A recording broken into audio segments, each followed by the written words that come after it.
राधे राधे सभी को। आखिर दुर्वासा ऋषि ने क्यों डाली अपनी झूठी खीर भगवान श्री कृष्ण पर, आइए जानते हैं। दुर्वासा ऋषि गोपियों के अपमान के कारण एक बार द्वारिका में आ जाते हैं और ऋषि दुर्वासा के क्रोध के बारे में समस्त ब्रह्मांड जानता है। भगवान श्री कृष्ण ऋषि दुर्वासा के क्रोध को शांत करने के लिए गोपियों की तरफ से उनसे क्षमा मांगते हैं। ऋषि दुर्वासा भगवान श्री कृष्ण को खीर बनाने का आदेश देते हैं बिना राधा की सहायता से। भगवान श्री कृष्ण को खीर बनाना नहीं आता था। राधा के निर्देश के कारण जैसे तैसे वो खीर को बना लेते हैं और ऋषि दुर्वासा के सामने उसको परोसते हैं। जैसे ही ऋषि दुर्वासा खीर को चखते हैं तो वो समझ जाते हैं और वो कहते हैं, अनर्थ हो गया।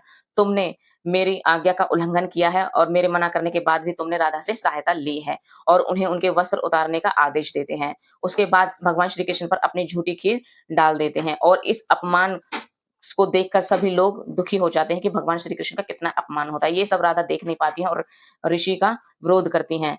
क्रोधित होकर ऋषि राधा रानी से कहते हैं कि तुमने मेरा अपमान किया है, मैं तुम्हें श्राप देता हूँ। भगवान श्री कृष्ण हाथ जोड़कर ऋषि दुर्वासा के सामने खड़े हो जाते हैं कि मैं राधा रानी की तरफ से आपसे क्षमा मांगता हूँ। दुर्वासा ऋषि का तो क्रोध शांत हो जाता है, पर राधा रानी से इतना अपमान श्री कृष्ण का देखा नहीं जाता। वो रोते हुए अपने कक्ष में चली जाती हैं। थोड़ी देर में ही ऋषि दुर्वासा राधा रानी के कक्ष में आ जाते हैं और उनसे क्षमा मांगते हैं और उन्हें लेकर भगवान श्री कृष्ण के पास जाते हैं और भगवान श्री कृष्ण से भी क्षमा मांगते हैं और कहते हैं, प्रभु मुझे क्षमा कर दीजिएगा, ये मुझे करना ही था, क्योंकि द्वारका का जो विनाश है वो निश्चित है और द्वारका का जो विनाश का कारण है वो आपका परिवार का ही कोई सदस्य है।